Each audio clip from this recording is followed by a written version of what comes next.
नमस्कार, मैं रवीश कुमार। बिहार में 5 लोगों को डायन होने के शक में जिंदा जला दिया गया। इनमें 3 महिलाएं हैं और 2 पुरुष। रात 10 बजे के आसपास करीब 50-60 लोग जमा होते हैं और 5 लोगों को खंबे से बांधकर जला देते हैं। 5 की मौत हो चुकी है। अब इस गांव में कोई नजर नहीं आ रहा है। इसी गांव के लोगों ने 5 लोगों को जलाकर मार दिया। तब शायद होश नहीं रहा होगा, लेकिन मार देने के बाद भाग जाने का ध्यान जरूर आया। क्या किसी को नहीं लगा होगा कि यह हत्या है और कानूनी कार्रवाई हो सकती है? मारने पीटने तक और जलाकर मार देने तक यहां के लोगों के दिमाग में किस बात की सनक चढ़ गई होगी? अगर भीड़ में इतनी ही ताकत थी तो हत्या के बाद भी वहीं खड़ी रहती, पुलिस के आने का इंतजार करती। लेकिन इस गांव में सब फरार बताए जा रहे हैं। अपनी आंखों के सामने 5 लोगों को जलकर मरता देखने वाले इस गांव के लोग कहां छिप गए हैं? इस गांव की आबादी 300 बताई जाती है। कहा जा रहा है कि 50-60 लोगों ने हमला किया। गांव का सन्नाटा बता रहा है कि सबको पता तो था कि हत्या अपराध है, लेकिन इसका जवाब नहीं मिल रहा कि जब भागने का होश रहा तो 5 लोगों को जलाकर क्यों मारा गया। 50 साल के बाबूलाल उरांव, 48 साल की सीता देवी, बेटा मंजीत कुमार, उसकी पत्नी रानी देवी और बाबूलाल उरांव की मां 65 साल की कातो देवी को जलाकर मार डाला गया। जलाकर मारने के बाद शवों को ट्रैक्टर में लादा गया और 2 किलोमीटर दूर ले जाकर एक तालाब में फेंका गया। जिस ट्रैक्टर से 5 शवों को ले जाया गया उसका भाड़ा भी 40,000 रुपया दिया गया। यह घटना कई तरह की नाकामी को उजागर कर रही है। संविधान भी फेल हुआ, सिस्टम भी फेल हुआ और समाज तो फेल हुआ ही। आपने कितने नेताओं को भाषण देते सुना है कि अंधविश्वास से बचिए, डायन, जादू टोना यह सब कुछ नहीं होता। अब कोई नहीं बोलता, क्योंकि बोलने पर उसे धर्म विरोधी घोषित कर दिया जाएगा। आदिवासी इलाकों में डायन प्रथा के नाम पर मार दिए जाने की घटना से यह बिल्कुल नहीं समझना चाहिए कि वहीं तक यह सीमित है। इस भ्रम में मत रहिए कि यह कोई ग्रामीण प्रवृत्ति है और आदिवासी इलाकों तक ही सीमित है। शहरों में भी जादू टोना और अंधविश्वास का प्रचंड प्रचार हो रहा है। मिडिल क्लास तो भयंकर इसकी चपेट में है।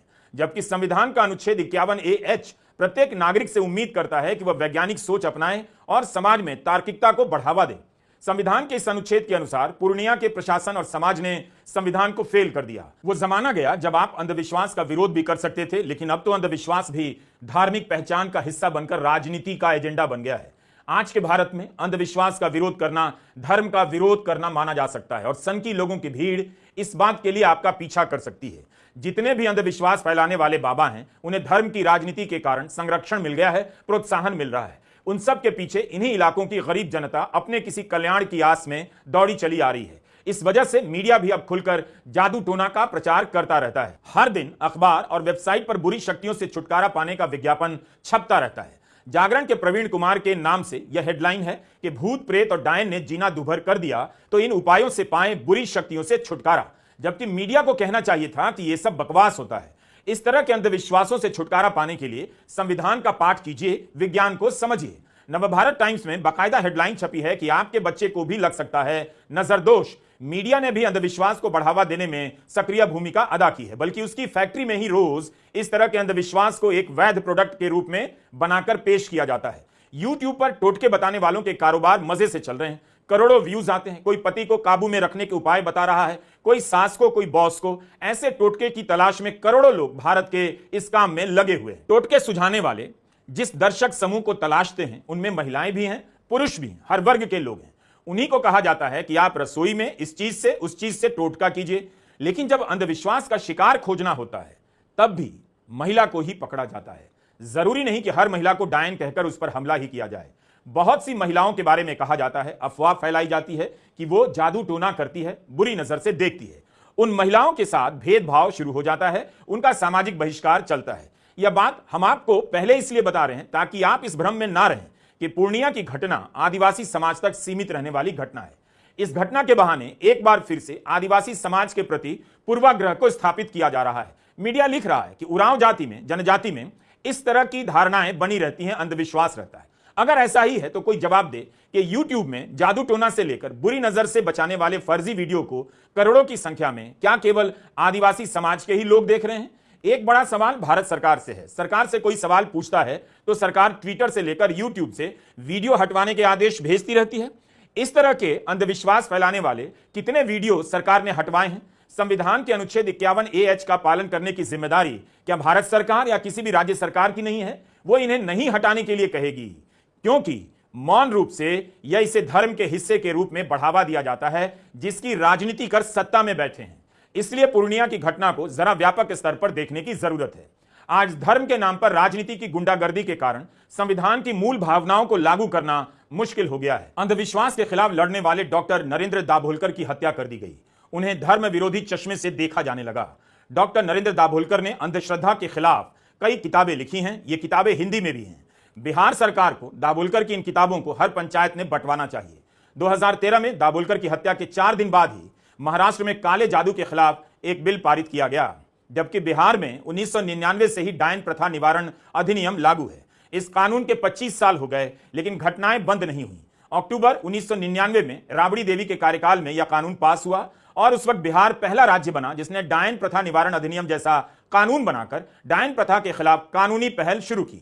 लाइव लॉ ने लिखा है कि डायन प्रथा के खिलाफ कानून बनाने वाला बिहार पहला राज्य था। न्यू इंडियन एक्सप्रेस ने लिखा है कि जब 2001 में झारखंड में डायन प्रथा के खिलाफ कानून बना तो बिहार के कानून को ही हूबहू अपना लिया गया। उस समय झारखंड में बीजेपी के बाबूलाल मरांडी मुख्यमंत्री थे। राबड़ी देवी के बनाए कानून को बीजेपी ने भी अपनाया। यह बात शायद बीजेपी को अब पसंद ना आए, लेकिन राबड़ी देवी ने शुरुआत की तो 2001 में झारखंड और 2005 में छत्तीसगढ़ में डायन प्रथा के खिलाफ कानून बना। अन्य राज्यों में भी बना। आज बिहार में तथाकथित जंगल राज नहीं है। तब 5 लोग डायन होने के शक में जलाकर मार दिए गए और जब तथाकथित जंगल राज बताया जाता था तब राबड़ी देवी डायन प्रथा के खिलाफ कानून बना रही थी। अभी हाल में छत्तीसगढ़ में एक घटना हुई। 17 साल की एक लड़की समेत 3 महिलाओं को डायन होने के शक में मार दिया गया। छत्तीसगढ़ में डायन को टोनही कहते हैं। पूर्णिया की घटना केवल पूर्णिया की नहीं है। हम जब इसके लिए खोजबीन कर रहे थे तब समझ आ गया कि इसका संबंध उस राजनीति से है, उस गोदी मीडिया से है जो दिन रात अंधविश्वास को मान्यता देता है, अंधविश्वास बांटने वाले बाबाओं को भारत का भविष्यवक्ता बताता है। आम लोग इन्हीं के प्रभाव में आकर अपनी गलत सोच को सही ठहराने लगते हैं। डायन के शक में किसी औरत को मारना, पीटना, जला देना, हत्या कर देना देश के कई राज्यों की कड़वी सच्चाई है। अखबारों में ऐसी खबरें छपती हैं कहीं किनारे और विकास की महान गाथाओं में इन्हें तेजी से भुला दिया जाता है। राष्ट्रीय अपराध शाखा ब्यूरो एनसीआरबी का आंकड़ा कहता है कि भारत में सन 2000 से लेकर 2023 तक 2500 से अधिक महिलाओं को डायन होने के शक में मार दिया गया है। झारखंड का भी हाल देखिए, वहां 20 साल में 1800 महिलाओं पर डायन होने के शक में हमला हुआ है। कईयों की मौत भी हुई है। बिहार और झारखंड ही नहीं, महाराष्ट्र से लेकर राजस्थान, बिहार, झारखंड, बंगाल, असम और पंजाब तक में डायन के शक में किसी औरत को मारने की घटना मिल जाएगी।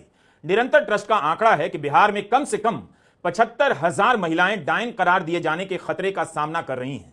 हर गांव में 1 या 2 महिलाएं मिल जाएंगी जिन्हें घोषित या अघोषित रूप से डायन करार दिया गया है। तो आई थिंक तंत्र के फेल होने के बहुत सारे कारण हैं कि ना पंचायतों की इसमें कोई एक सक्रिय भूमिका है, ना पुलिस इसके ऊपर बहुत कड़ी नजर रखती है, ना ही मीडिया की जो एक जमीनी स्तर पर पत्रकारिता होनी चाहिए, खोजी पत्रकारिता होनी चाहिए। इन सब मुद्दों को निकालना और उन पर चर्चा करना केवल किसी की हत्या होने पर ही सनसनीखेज के रूप में उसको मीडिया प्रचारित करता है। सरकार की तरफ से, मीडिया की तरफ से, पंचायतों की तरफ से, पुलिस की तरफ से कोई इस तरह का इसके बारे में कोई रणनीति होना, कोई एक कॉम्प्रिहेंसिव एक एक्शन प्लान बनना या फिर उस एक्शन प्लान पर काम करने के लिए एक मुहिम चलाना, उस तरह का कोई हमने इसमें फील्ड लेवल पर देखा नहीं है। एक और बड़ी विफलता मेरे को जहां पर लगती है कि जो पूरा नारीवादी जो एक आंदोलन है, उस आंदोलन में इस तरह के जमीनी स्तर की जो महिलाओं के साथ जो हिंसा है, दलितों के साथ में, पिछड़ा वर्ग की महिलाएं, वो जो हिंसाएं हैं, उन हिंसाओं पे बहुत ज्यादा चर्चा आजकल नदारद है। महिला आंदोलनों को भी, महिला संगठनों को भी इस पर चर्चा करने की जरूरत है। 75,000 महिलाएं डायन होने के शक में बिहार में जी रही हैं। उन पर हर समय जान का खतरा मंडरा रहा है।